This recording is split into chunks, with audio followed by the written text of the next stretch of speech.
El día que mi nuera me dijo «Esta casa ya no es tuya, vieja inútil», y pensó que me había derrotado para siempre, no sabía que acababa de despertar a la mujer más peligrosa que jamás conocería en su vida.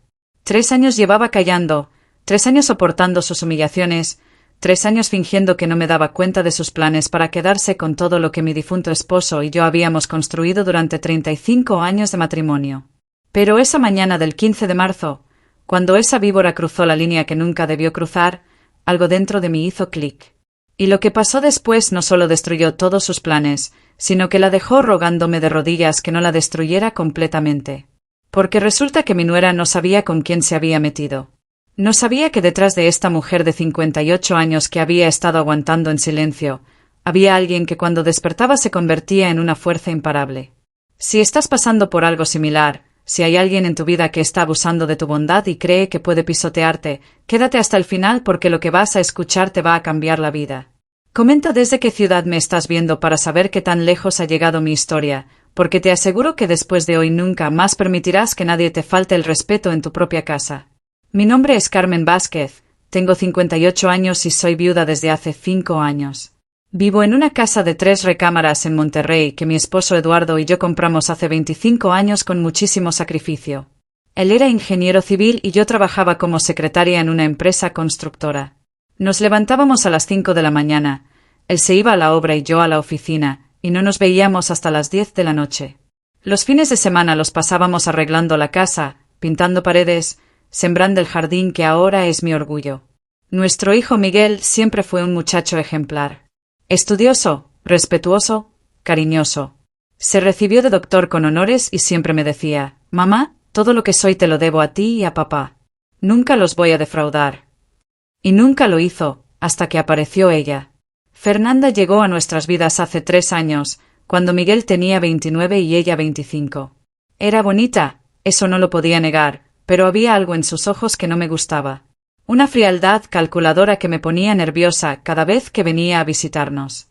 Pero Miguel estaba perdidamente enamorado, y una como madre siempre piensa que son celos tontos, que ninguna mujer va a ser suficientemente buena para nuestros hijos. Se casaron al año de conocerse, y 2 meses después de la boda llegó la petición que yo ya me esperaba. Miguel llegó una tarde de domingo con esa cara que ponía de niño cuando había hecho algo malo y no sabía cómo decírmelo. «Mamá, necesito pedirte un favor», me dijo sentándose en la cocina mientras yo preparaba pozole para la comida dominical. «Fernanda y yo estamos teniendo problemas económicos. Ella perdió su trabajo en la boutique y yo apenas estoy empezando mi consultorio. Los gastos del departamento se nos están haciendo muy pesados». Eduardo había muerto 6 meses antes de la boda de Miguel. Un infarto fulminante que me dejó no solo viuda, sino completamente perdida. Esta casa se sentía demasiado grande y demasiado silenciosa para una mujer sola. «¿Qué necesitan, mijo?», le pregunté, aunque ya sabía la respuesta. «¿Podrían quedarse aquí unos meses? Solo hasta que yo estabilice mi consultorio y Fernanda encuentre otro trabajo. Te prometo que va a ser temporal». Miré alrededor de mi cocina, donde todavía estaba la taza de café de Eduardo sobre la alacena, donde todavía colgaba el mandil que nunca tuve corazón de quitar. La verdad es que me daba miedo estar sola, especialmente en las noches. «Claro que sí, Miguel. Esta siempre va a ser tu casa». Unos meses se convirtieron en 3 años. 3 años donde poco a poco, sin que me diera cuenta, esa mujer comenzó a convertir mi hogar en su reino personal y a mí en una intrusa en mi propia casa. Al principio todo parecía normal.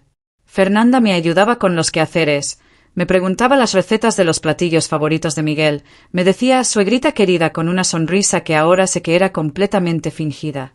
Pero conforme pasaron las semanas, comenzaron los cambios sutiles.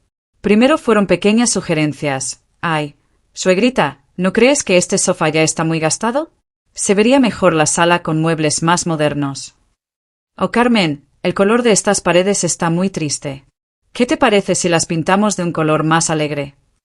Yo accedía porque pensaba que estaba siendo considerada, porque quería que se sintiera cómoda en mi casa. Pero cada concesión que hacía era como darle a esa mujer 1 centímetro más de mi territorio, un poquito más de control sobre el hogar que Eduardo y yo habíamos construido con tanto amor. Al segundo año, Fernanda ya no me preguntaba si podía cambiar cosas, simplemente las cambiaba. Llegué un día de mi clase de aqua aeróbicos y me encontré que había tirado todas las plantas de mi jardín interior. Es que se veían muy descuidadas. Suegrita, me dijo cuando le pregunté qué había pasado con mis begonias que había cuidado durante 10 años. Además, las plantas adentro de la casa traen bichos. No es higiénico.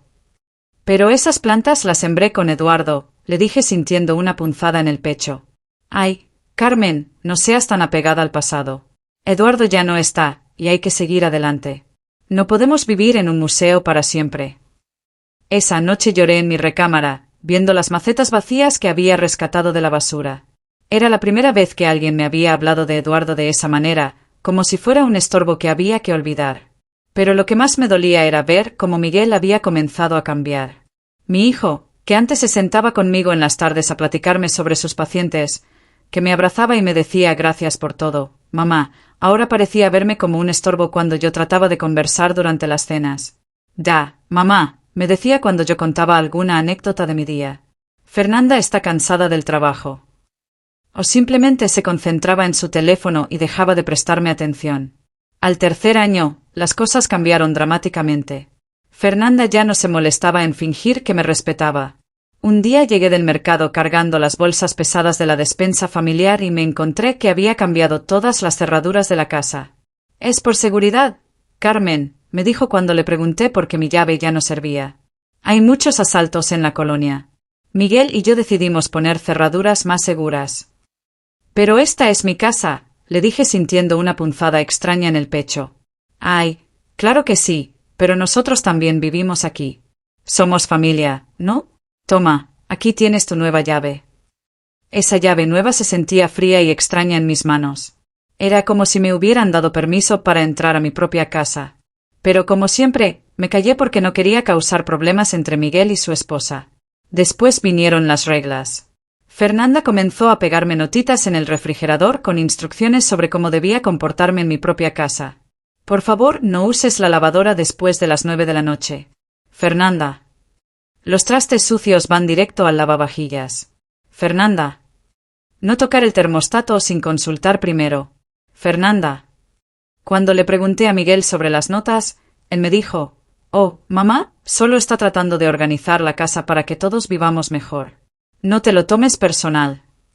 Que no me lo tomara personal. Era mi casa, era mi lavadora, era mi termostato. Pero yo seguía callando. Lo peor vino al año y medio.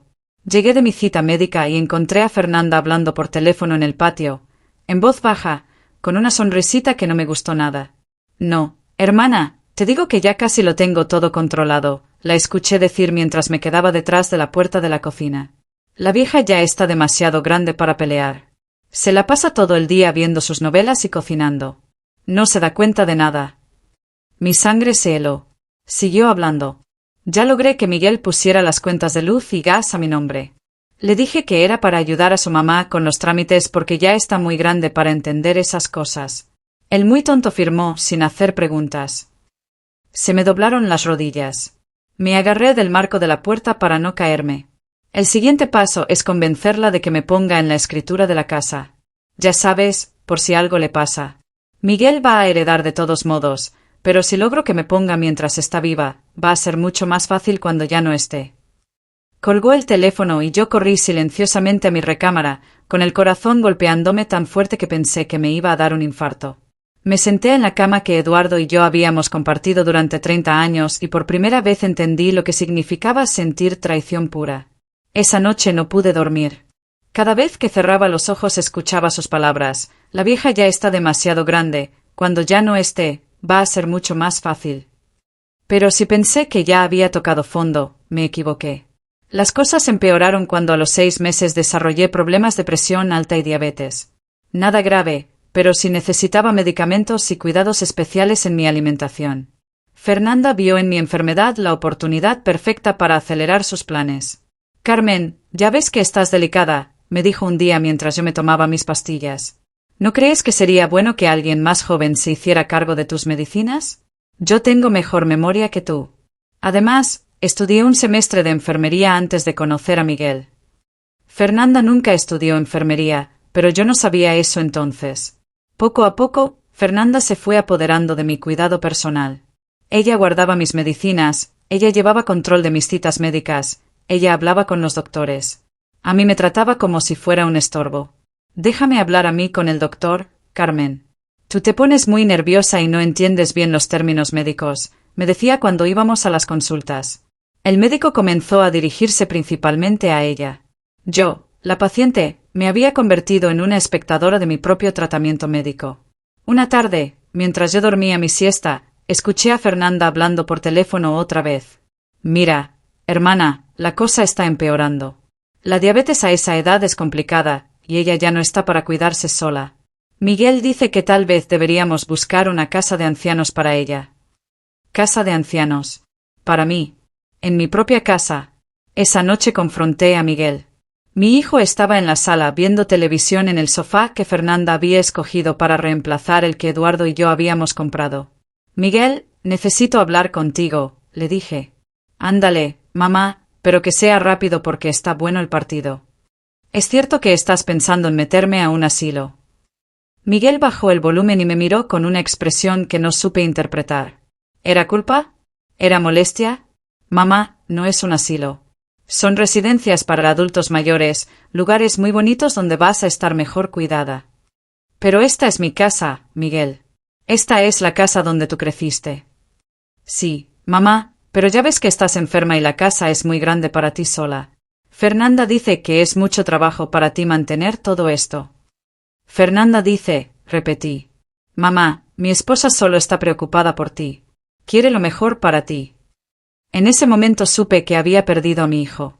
La mujer que había estado viviendo en mi casa durante 3 años no solo se había robado mi hogar, sino que se había robado a mi hijo. Lo había convertido en su títere y él ni siquiera se daba cuenta. Los siguientes 6 meses fueron una pesadilla lenta. Fernanda ya no fingía respetarme para nada. Me trataba como una empleada doméstica en mi propia casa. Me dejaba listas de quehaceres pegadas en mi puerta. Carmen, lavar y doblar la ropa. Limpiar los baños. Preparar la cena para las 7 de la tarde.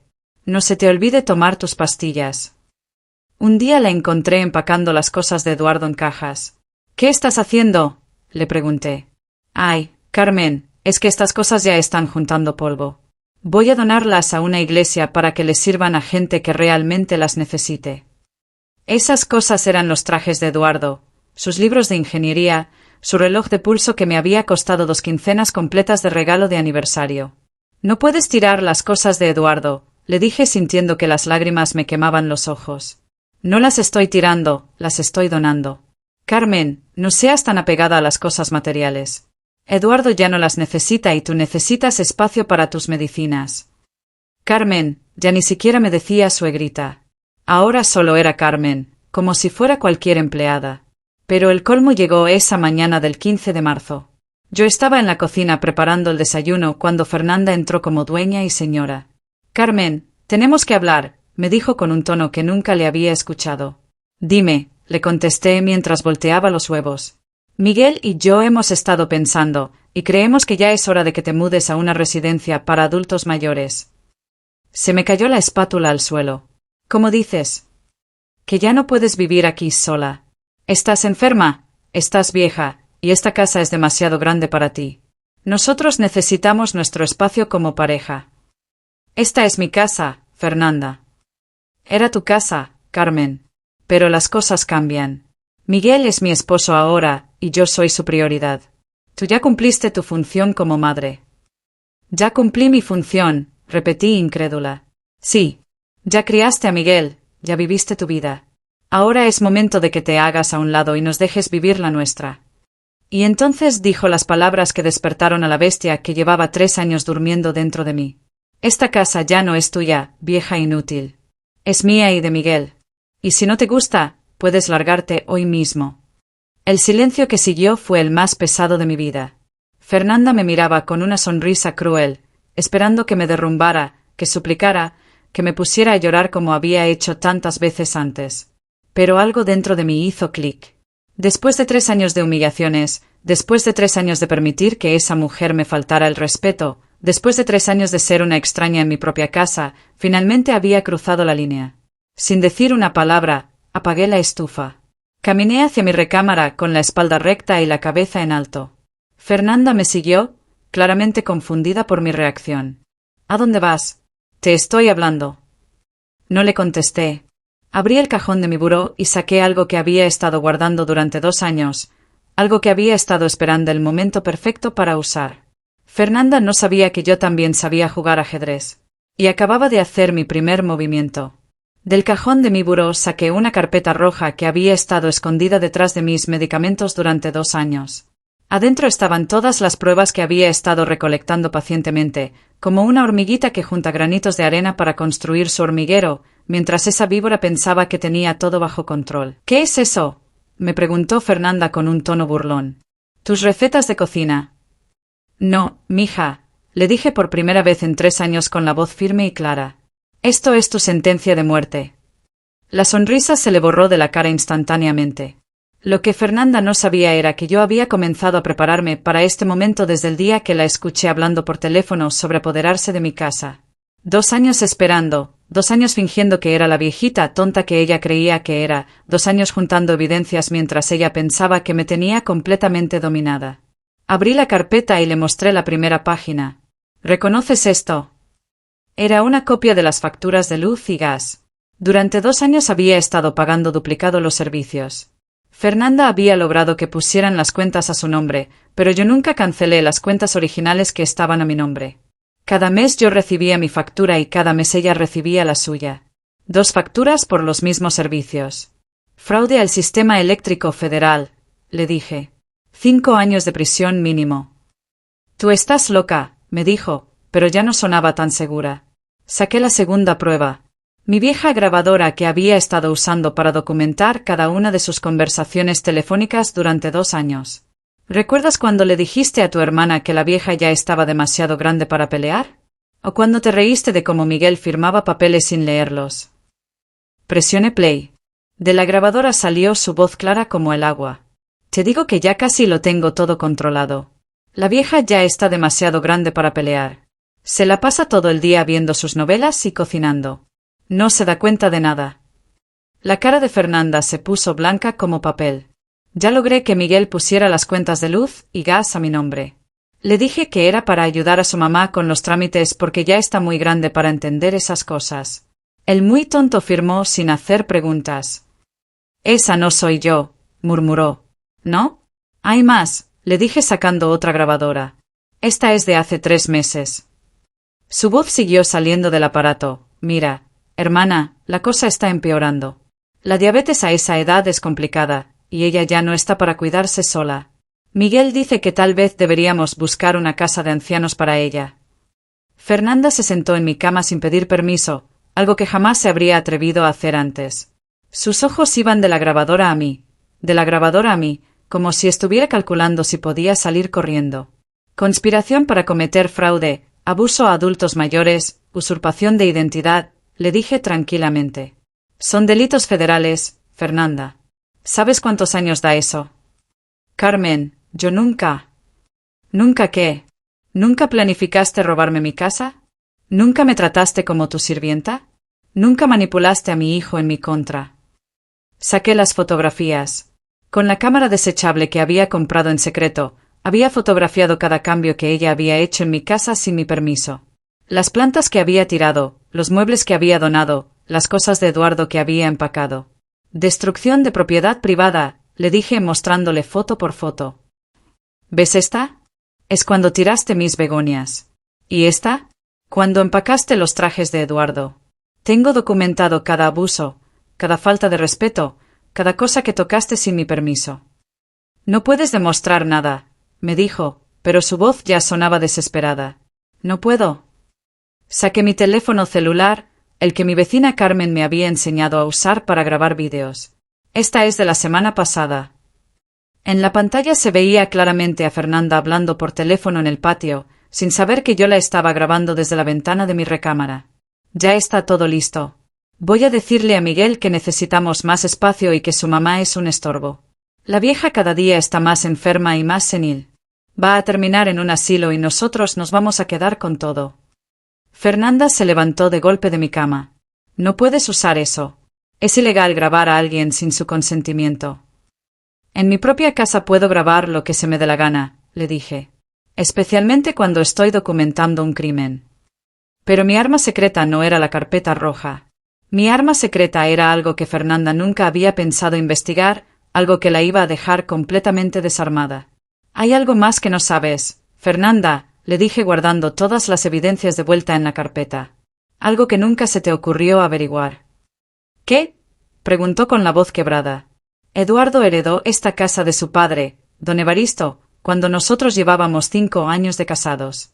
Pero la escritura nunca se cambió completamente. Según los documentos legales que tengo guardados en el banco, la casa todavía está parcialmente a nombre de don Evaristo, quien murió hace 22 años».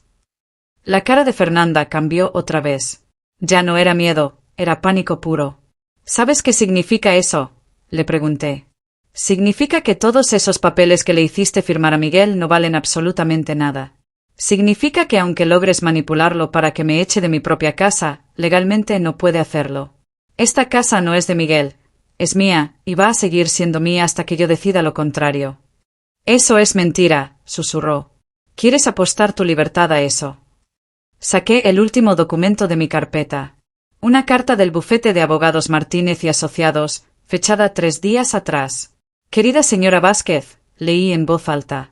«Como discutimos en nuestras reuniones, hemos preparado todo el papeleo necesario para proceder legalmente contra la señora Fernanda López por los delitos de usurpación de identidad, fraude a servicios públicos, abuso psicológico a adultos mayores y conspiración para cometer apropiación indebida». Los ojos de Fernanda se llenaron de lágrimas, pero ya no me daban pena. Eran las lágrimas de alguien que acababa de darse cuenta de que su plan perfecto se había desmoronado. «Durante 2 años», continué leyendo, «hemos estado documentando un patrón sistemático de abuso que constituye múltiples violaciones al Código Penal Federal. Estamos listos para presentar el caso ante el Ministerio Público en el momento que usted nos dé la autorización». «Carmen, por favor», me dijo con la voz quebrada. «Podemos arreglar esto. Yo nunca quise lastimarte». «¿Nunca quisiste lastimarme?», le grité. Y por primera vez en 3 años dejé que saliera toda mi rabia acumulada. «¿Nunca quisiste lastimarme cuando me dijiste que las cosas de Eduardo juntaban polvo? ¿Cuando me trataste como tu sirvienta? ¿Cuando le dijiste a Miguel que yo ya había cumplido mi función como madre?» Yo estaba molesta, no lo decía en serio. «¿Y cuando planificaste robarme mi casa? Eso también lo dijiste porque estabas molesta». Fernanda se puso de rodillas junto a mi cama, literalmente de rodillas. «Carmen, por favor, perdóname. Yo sé que me porté mal, pero podemos empezar de nuevo. Yo puedo cambiar». «Levántate», le dije. «Todavía no he terminado». Se levantó temblando y yo seguí. «¿Sabes qué es lo que más me duele de todo esto, Fernanda? No es que hayas tratado de robarme mi casa. No es que me hayas faltado el respeto durante 3 años. Lo que más me duele es que convertiste a mi hijo en tu cómplice». «Miguel no sabe nada», dijo rápidamente. «Claro que no sabe nada. Porque tú te encargaste de manipularlo, de hacerlo creer que yo era una carga, que ya no servía para nada, que estaría mejor en un asilo». Caminé hacia la ventana de mi recámara, desde donde podía ver el jardín que Eduardo y yo habíamos plantado juntos, el jardín donde él me había pedido matrimonio hace 35 años. «Pero lo que tú no sabías», le dije sin voltearme, «es que Miguel sigue siendo mi hijo. Y aunque tú lo hayas confundido, cuando él vea todas estas pruebas, cuando escuche todas estas grabaciones, cuando se dé cuenta de cómo lo has estado manipulando, va a tener que elegir». «Va a elegirme a mí», dijo Fernanda, pero ya no sonaba convencida. «Soy su esposa». «¿En serio?», le pregunté volteándome hacia ella con una sonrisa que me sorprendió a mí misma. «¿Quieres apostar tu matrimonio a eso también?». Saqué mi teléfono celular y marqué el número de Miguel. «¿Qué estás haciendo?», me preguntó Fernanda con pánico. «Lo que debía haber hecho hace 3 años», le dije. El teléfono sonó 2 veces antes de que Miguel contestara. «Bueno». «Miguel, soy tu mamá. Necesito que vengas a la casa. Ahora». «Mamá, estoy en consulta con un paciente. ¿Puede esperar?». «No, mijo. No puede esperar. Y trae tu grabadora del consultorio». «¿Mi grabadora? ¿Para qué?». «Para escuchar la verdad sobre tu esposa». Hubo un silencio del otro lado de la línea. «Mamá, ¿qué pasó?». «Tu esposa acaba de decirme que esta casa ya no es mía, que soy una vieja inútil y que me largue hoy mismo». Otro silencio, más largo. «Vengo para allá», dijo Miguel, y colgó. Fernanda me miraba como si acabara de ver a un fantasma. ¿Qué le vas a decir?, me preguntó. La verdad, toda la verdad. Y después vamos a ver a quién elige tu esposo. Los siguientes 20 minutos fueron los más largos de mi vida. Fernanda se la pasó caminando de un lado a otro de mi recámara, tratando de convencerme de que no le dijera nada a Miguel, prometiéndome que iba a cambiar, que iba a respetarme, que todo había sido un malentendido. Carmen, piénsalo bien, me decía. Si tú destruyes mi matrimonio, Miguel nunca te va a perdonar. Va a pensar que lo hiciste por celos. Miguel me conoce desde hace 32 años, le dije. Tú solo 3. Él sabe qué clase de madre soy, y pronto va a saber qué clase de esposa eres tú. Escuchamos el carro de Miguel estacionándose en la entrada. Fernanda se puso más pálida todavía. Es tu última oportunidad, me dijo. Si no le dices nada, yo prometo comportarme mejor. Tu oportunidad se acabó cuando me dijiste vieja inútil, le contesté. Miguel entró a la casa gritando, «Mamá, ¿dónde están?» En mi recámara, le grité de vuelta. Cuando Miguel entró a mi cuarto y vio la carpeta roja sobre mi cama, las grabadoras, las fotografías y la cara de pánico de su esposa, supo inmediatamente que algo muy serio estaba pasando. «¿Qué es todo esto?», preguntó. «Siéntate, mijo», le dije. «Es hora de que sepas con quién te casaste». Miguel se sentó lentamente en la silla junto a mi cama, mirando todas las evidencias esparcidas como si fueran piezas de un rompecabezas que no entendía. «Mamá, ¿de qué se trata todo esto?», me preguntó con una voz que no reconocí. Era la voz de un niño confundido. «Se trata de que durante 3 años tu esposa me ha estado faltando el respeto en mi propia casa, y tú has estado tan ciego que no te has dado cuenta de nada», le dije. «Carmen está exagerando», interrumpió Fernanda rápidamente. «Ella está molesta porque le dije que sería bueno que considerara mudarse a una residencia para adultos mayores». Se puso muy dramática. «¿Dramática?», le dije. «Miguel, ¿quieres escuchar lo que tu esposa realmente piensa de nosotros?». Puse la primera grabación y presioné play. Del aparato salió la voz de Fernanda clara como el agua. «Te digo que ya casi lo tengo todo controlado. La vieja ya está demasiado grande para pelear. Se la pasa todo el día viendo sus novelas y cocinando. No se da cuenta de nada». Miguel se puso blanco como papel. Miró a Fernanda, luego me miró a mí, luego otra vez a Fernanda. Ya logré que Miguel pusiera las cuentas de luz y gas a mi nombre. Le dije que era para ayudar a su mamá con los trámites porque ya está muy grande para entender esas cosas. El muy tonto firmó sin hacer preguntas. «¿Qué es esto?», preguntó Miguel con una voz que no reconocí. «Es tu esposa», le dije, planeando cómo robarnos la casa. Seguí reproduciendo. La voz de Fernanda continuó. «El siguiente paso es convencerla de que me ponga en la escritura de la casa. Ya sabes, por si algo le pasa. Miguel va a heredar de todos modos, pero si logro que me ponga mientras está viva, va a ser mucho más fácil cuando ya no esté». Fernanda había dejado de intentar defenderse. Se había sentado en la esquina de mi recámara con la cabeza entre las manos, sabiendo que su mundo se estaba desmoronando. «Hay más, Miguel», le dije sacando la segunda grabadora. «Esta es de hace 3 meses». Su voz siguió saliendo del aparato. «Mira, hermana, la cosa está empeorando. La diabetes a esa edad es complicada, y ella ya no está para cuidarse sola. Miguel dice que tal vez deberíamos buscar una casa de ancianos para ella». Miguel se levantó del sillón como si hubiera recibido una descarga eléctrica. «¿Dijiste eso?», le preguntó a Fernanda. «Dijiste que mi mamá no sirve para nada». «Daniel, mi amor, yo nunca», comenzó Fernanda. «Contéstame», le gritó mi hijo con una furia que no había visto desde que era adolescente. «¿Dijiste eso o no?».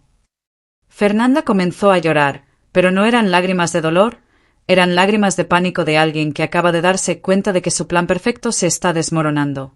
«Tú no entiendes, Miguel. Tu mamá está loca, está inventando todo esto porque me tiene celos». Saqué mi teléfono celular y reproduje el vídeo.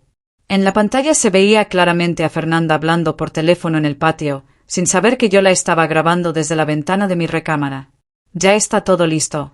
Voy a decirle a Miguel que necesitamos más espacio y que su mamá es un estorbo. La vieja cada día está más enferma y más senil. Va a terminar en un asilo y nosotros nos vamos a quedar con todo». Miguel se sentó otra vez, pero ahora se puso la cabeza entre las manos. «No puede ser», murmuró. No puede ser. Hay más, Miguel, le dije sacando las fotografías. ¿Recuerdas las begonias que sembré con tu papá? Los muebles donde tú jugabas de niño. Le mostré las fotos de Fernanda tirando mis plantas a la basura, empacando los trajes de Eduardo, quemando las cortinas que yo había cosido con mis propias manos. Me dijo que las plantas traían bichos, le expliqué. Me dijo que los muebles estaban muy viejos. Me dijo que las cortinas se veían de viejita. Miguel revisaba cada fotografía y su cara se ponía más y más pálida. ¿Durante cuánto tiempo?, me preguntó. 3 años, Miguel. 3 años soportando que tu esposa me humillara en mi propia casa mientras tú no te dabas cuenta de nada. Yo no sabía, mamá. Te lo juro que no sabía. ¿Cómo no ibas a saber?, le grité. Y por primera vez en 3 años dejé que saliera toda mi rabia acumulada. ¿Cómo no te ibas a dar cuenta de que tu esposa me trataba como su sirvienta? ¿Cómo no te ibas a dar cuenta de que me había quitado mi lugar en mi propia casa? Miguel se volteó hacia Fernanda, que seguía llorando, pero ahora ya no parecía la mujer segura y controladora que había sido durante todos estos años. Parecía lo que realmente era, una ladrona que acababa de ser descubierta. ¿Es cierto todo esto?, le preguntó. Fernanda dejó de llorar de golpe. En sus ojos vi algo que me hizo entender que todavía tenía un último truco bajo la manga. ¿Y qué si es cierto?, dijo con una voz fría que nunca le había escuchado. Esta casa va a ser tuya cuando ella se muera. Y como soy tu esposa, también va a ser mía. Solo estaba acelerando el proceso. Miguel la miró como si fuera un extraterrestre. Solo estabas acelerando el proceso, repitió Miguel. Fernanda, son mis padres. La mujer que me crió, el hombre que trabajó toda su vida para darme todo lo que tengo. Ay, Miguel, no seas tan dramático. Es la vida. Los viejos se hacen a un lado y los jóvenes toman el control. En ese momento supe que había ganado. Fernanda acababa de mostrar su verdadera cara delante de Miguel, y mi hijo finalmente estaba viendo lo que yo había estado viendo durante 3 años. Pero Fernanda tenía una última carta que jugar. Además, dijo, cambiando otra vez su tono a uno más manipulador, piénsalo bien, Miguel. Tu mamá ya está enferma, ya está vieja. ¿No sería mejor para ella estar en un lugar donde la puedan cuidar profesionalmente? Esta es su casa, dijo Miguel. Era su casa, contestó Fernanda. Pero ahora somos nosotros los que la mantenemos. Nosotros pagamos los servicios, nosotros compramos la comida, nosotros nos hacemos cargo de todo. ¿Nosotros?, le pregunté. Fernanda, yo pago los servicios de esta casa. Yo compro la comida. Yo cocino, yo limpio, yo me hago cargo de todo. Tú solo vives aquí gratis. Eso no es cierto, dijo, pero ya no sonaba tan convincente. Saqué los comprobantes de pago de todos los servicios, todas las facturas del supermercado, todos los recibos que había estado guardando religiosamente durante 3 años. No es cierto, le dije. Miguel, aquí están todos los comprobantes. Tu esposa no ha pagado un solo peso en esta casa desde que llegó. Miguel revisó cada papel, cada recibo, cada comprobante. Fernanda, le dijo con una voz muy tranquila, ¿alguna vez has pagado algo en esta casa? Yo contribuyo de otras maneras, balbuceó. ¿Cómo? ¿Humillando a mi madre? ¿Botando sus cosas? ¿Planeando robarle su casa? Fernanda se dio cuenta de que había perdido. Su último intento de manipular a Miguel había fallado completamente. Miguel, por favor, me dijo con lágrimas en los ojos. Yo sé que me equivoqué, pero podemos arreglar esto. Podemos empezar de nuevo. Miguel se levantó lentamente y caminó hacia la ventana, la misma ventana desde donde yo había grabado todas sus conversaciones telefónicas. ¿Sabes qué es lo que más me duele de todo esto, Fernanda?, le dijo sin voltearme. No es que hayas tratado de robar la casa de mi madre. No es que la hayas humillado durante 3 años. Lo que más me duele es que me convertiste en tu cómplice. Tú no sabías nada, dijo rápidamente. Exacto. No sabía nada porque tú te encargaste de manipularme, de hacerme creer que mi madre era una carga, que ya no servía para nada, que estaría mejor en un asilo. Miguel se volteó hacia mí. Mamá, perdóname, me dijo con los ojos rojos. Te fallé. Permití que mi esposa te faltara el respeto durante 3 años. Permití que te convirtiera en una extraña en tu propia casa. Permití que te tratara como su sirvienta. Lo importante es que abriste los ojos, mijo, le dije. No, me contestó. Lo importante es que ahora voy a arreglar las cosas. Se acercó a Fernanda. Te voy a dar una oportunidad, le dijo. Una sola oportunidad. Te disculpas con mi madre por todo lo que le has hecho durante estos 3 años. Recoges tus cosas y te vas de esta casa. Si haces eso, vamos a arreglar nuestro divorcio de manera civilizada. ¿Divorcio? Preguntó Fernanda con voz quebrada. ¿Pensaste que después de escuchar todo esto iba a seguir casado contigo? Le preguntó Miguel. Miguel, mi amor, por favor. Yo puedo cambiar. Podemos ir a terapia de pareja. Podemos solucionar esto. No hay nada que solucionar, le dijo Miguel. Tú no cometiste errores, Fernanda. Tú planeaste sistemáticamente robar la casa de mi madre y humillarla hasta que se fuera. Eso no se arregla con terapia.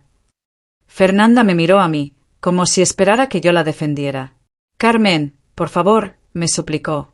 Dile que podemos arreglar esto. ¿Arreglar qué? Le pregunté.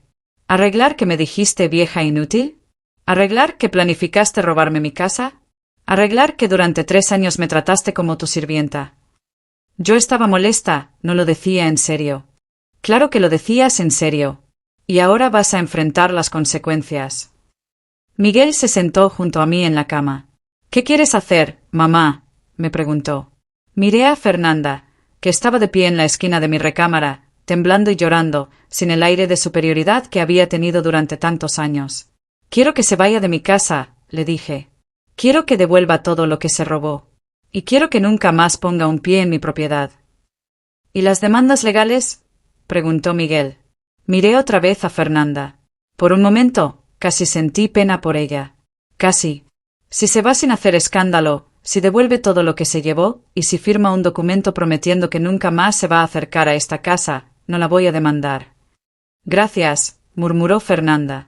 Pero, continué, si alguna vez vuelves a molestarme, si alguna vez tratas de regresar a esta casa, si alguna vez intentas cualquier cosa en mi contra, voy a entregar todas estas pruebas a la policía y te voy a meter a la cárcel. ¿Entendiste? Sí, susurró. No te escuché. Sí, entendí. Bien. Tienes hasta mañana al mediodía para recoger tus cosas y salir de mi casa. Fernanda salió de mi recámara sin decir nada más. La escuchamos caminar hacia la recámara que había compartido con Miguel y cerrar la puerta. Miguel se quedó conmigo en silencio durante varios minutos. Finalmente, me miró y me dijo: «Mamá, ¿me perdonas?» «No hay nada que perdonar, mijo. Ella te engañó igual que a mí. Si hay algo que perdonar. Yo debí haber visto lo que estaba pasando. Debí haber defendido desde el primer día. Lo importante es que ahora lo viste». «¿Puedo quedarme a vivir contigo otra vez?», me preguntó. «No como antes, sino como debe ser. Como tu hijo que te respeta y te cuida. Esta siempre va a ser tu casa, Miguel». Esa noche, por primera vez en 3 años, cené en paz en mi propia casa. Sin tensiones, sin miradas de desprecio, sin órdenes disfrazadas de sugerencias. Era solo Miguel y yo, como una familia verdadera. Fernanda se fue al día siguiente. No esperó hasta el mediodía. Empacó sus cosas en silencio y se fue temprano en la mañana, cuando yo estaba regando mis plantas en el jardín. Miguel cambió todas las cerraduras otra vez y me dio las únicas llaves. Canceló todas las cuentas que Fernanda había puesto a su nombre y las regresó a mi nombre. Más importante que todo eso, me devolvió mi lugar como la dueña de mi propia casa. Los siguientes meses fueron de reconstrucción total. Miguel comenzó a ser otra vez el hijo atento y cariñoso que había sido antes de casarse. Me ayudaba con las compras, se sentaba conmigo en las tardes a platicarme sobre sus pacientes, me preguntaba cómo me sentía, cómo estaba mi diabetes. «No sé qué haría sin ti, mamá», me decía cada vez que llegaba del consultorio y me encontraba preparando su cena favorita. Fernanda intentó regresar varias veces. Primero llegaba con flores y disculpas, diciendo que había aprendido la lección y que solo quería arreglar las cosas. Cuando eso no funcionó, intentó las amenazas legales, diciendo que iba a demandar a Miguel por divorcio injustificado. Todas sus amenazas se estrellaron contra la muralla de evidencias que yo había construido durante 2 años. El abogado que consulté le dijo que no tenía ningún caso, que más bien ella era la que podía terminar en problemas legales si seguía molestando. Pero lo más satisfactorio fue ver cómo la vida le fue cobrando sus mentiras y manipulaciones. Sin nuestro apoyo económico, sin una casa gratuita donde vivir, sin alguien que le cocinara y le lavara la ropa, Fernanda se vio obligada a enfrentar la realidad de ser una adulta independiente por primera vez en su vida. Se mudó con su hermana a un departamento pequeño en una colonia lejana. Tuvo que conseguir un trabajo de medio tiempo en una tienda departamental porque Miguel no le daba pensión alimenticia, no habían tenido hijos y el matrimonio había sido muy corto. La última vez que la vi fue hace 6 meses. Estaba en el supermercado, comprando las marcas más baratas, sin el aire de superioridad que había tenido durante tantos años. Me vio y bajó la mirada, claramente avergonzada.